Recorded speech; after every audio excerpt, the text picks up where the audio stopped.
Hello everyone, अब हम देख रहे हैं एक्सरसाइज 11.1। इसकी स्टेटमेंट में हमें कहा गया है कि हमें मैक्सिमम फ्रीक्वेंसी फाइंड करनी है एंड मिनिमम वेवलेंथ फाइंड करनी है ऑफ एक्सरेज जो प्रोड्यूस हो रही हैं बाय 30 किलो वोल्ट इलेक्ट्रॉन्स। तो ये हमारे पास एनर्जी आ गई जिसके कारण हमारी एक्सरेज प्रोड्यूस हो रही हैं।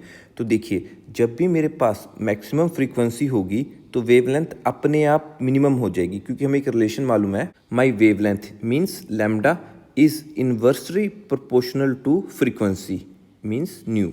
अब आप इस रिलेशन से देख सकते हैं, मेरी फ्रीक्वेंसी मैक्सिमम होगी तो जो मेरी वेवलेंथ है जिसे हम लैम्डा से डिनोट कर रहे हैं वो अपने आप ही मिनिमम होगी। सो अब इस क्वेश्चन में मुझे बस एक ही data given, produced by 30 kilo volt electrons. So देखिए, ये मेरी एनर्जी आ गई, इसे हमने कैपिटल ई से रिप्रेजेंट कर दिया जिसके कारण मेरी ये एक्सरेज प्रोड्यूस हो रही हैं। तो क्वेश्चन में हमें क्या दिया हुआ था, 30 के वोल्ट इलेक्ट्रॉन्स। तो देखिए, पहले इसे मैं सिंबलिकली कैसे लिख सकता हूँ, जैसे 30 किलो इलेक्ट्रॉन वोल्ट्स भी लिख सकते हैं, ठीक है। तो हमें मालूम है किलो फर्दर किसके इक्वल होता है, 10⁻³ के। अब बच्चा क्या यूनिट इसके साथ मेरे पास, इलेक्ट्रॉन वोल्ट्स। तो देखिए, एनर्जी की यूनिट हमेशा हम जूल में लेते हैं, तो इसको भी इलेक्ट्रॉन वोल्ट को हम जूल में कन्वर्ट कर लेते हैं। तो इसे कन्वर्ट करने के लिए हम क्या यूज़ करेंगे, 1.6 × 10⁻⁻19, साथ में यूनिट्स की आ गई जूल। अब 1.6 × 30 ये मेरे पास आ जाएगा 48 × 10⁻⁻60 जूल। तो हमारी यहाँ जो एनर्जी गिवन है वो जूल्स में कन्वर्ट हो चुकी है। तो सबसे पहले अब ए पार्ट सॉल्व कर लेते हैं। ए पार्ट में हमने फाइंड क्या करना है, maximum frequency. So my frequency is denoted by new. तो हमें एक रिलेशन मालूम है एनर्जी और फ्रीक्वेंसी का। So my energy is equal to Planck's constant into nu, यानी कि फ्रीक्वेंसी। तो यहाँ हमें क्या निकालना है, फ्रीक्वेंसी। तो मैं फर्दर कह सकता हूँ my frequency is equal to E/H। So H is our Planck's constant. So E की वैल्यू हमें मालूम है 48 × 10⁻⁻16 जूल डिवाइडेड बाय H 6.63 × 10⁻⁻34, इसकी यूनिट्स जूल इनटू सेकंड। सो जूल से जूल कैंसिल हो गया, यहाँ पे मेरे पास यूनिट क्या बची, 1/सेकंड। अब फर्दर 48 को अगर मैं 6.63 से डिवाइड करूँ तो ये मेरे पास आ रहा है, frequency is equal to 7.239 into, अब पावर सॉल्व कर लेते हैं, 10⁻⁻16 ऊपर बचा है। तो देखिए, अब ये 10⁻⁻34 ऊपर जाके क्या हो जाएगा, पॉजिटिव का। सो इंटू 10⁻+34, यूनिट्स क्या बची थी हमारे पास, 1/सेकंड। इसे फर्दर सॉल्व किया जाए तो देखिए, -16 +34, ये मेरे पास कितना बच जाएगा, +18।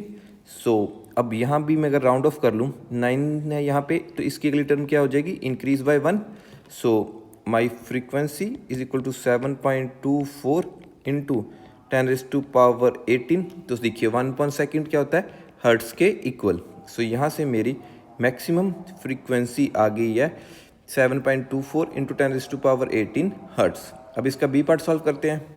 सो बी पार्ट में मुझे क्या फाइंड करना था, वेवलेंथ मींस लैम्डा फाइंड करना है। सो देखिए, जैसे मैंने पहले डिस्कस किया था कि मेरा lambda is inversely proportional on frequency, ठीक है।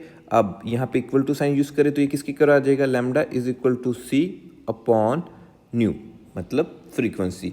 C is velocity of light, जिसकी वैल्यू हमें मालूम है कितनी की बोलती है, 3 × 10⁸ मीटर पर सेकेंड। नीचे मेरे पास क्या था, फ्रीक्वेंसी, अभी हमने निकाला था 7.24 इंटू 10⁻18, हर्ट्स की यूनिट्स क्या होती है, 1/सेकंड। सो यहाँ देखिए, सेकंड से सेकंड कैंसिल हो गया, तो मेरे पास यूनिट क्या बची, ओनली मीटर। अब 3 को अगर मैं 7.24 से डिवाइड करूँ तो ये मेरे पास आ जाएगा 0.414 इंटू, अब पावर सोल्व कर लेते हैं, ऊपर कितनी है 10⁸, ये नीचे से ऊपर जाएगी 10⁸, ये क्या हो जाएगी, नेगेटिव की। सो इंटू 10⁻⁻18, यूनिट्स क्या बची थी सिर्फ मेरे पास, मीटर। तो इसे फर्दर सॉल्व करें, पॉजिटिव का 8, नेगेटिव 18, तो ये मेरे पास बचेगा lambda is equal to 0.414 into 10⁻⁻10 metre.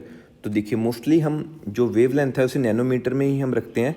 सो इसे नैनोमीटर बनाने के लिए मुझे इसे 10 से मल्टीप्लाई करना पड़ेगा, मतलब 10⁻⁻9 बनाने के लिए। सो 10 से इसे मल्टीप्लाई कर दिया, तो इस इक्वेशन को मुझे 10 से डिवाइड भी करना पड़ेगा ताकि जो मेरी इक्वेशन है वो ओवरऑल चेंज ना हो। तो ये यहाँ पे इस रकम को डिवाइड कर देते हैं इससे। सो ये मेरे पास आ जाएगा 0.041 इंटू 10⁻⁻9 मीटर। तो हम यहाँ से क्या कह सकते हैं, my lambda comes out to be 0.041 10⁻⁹ किसके इक्वल होता है, नैनो के। So nano metre. So this is answer of our B part. Thank you for watching the video.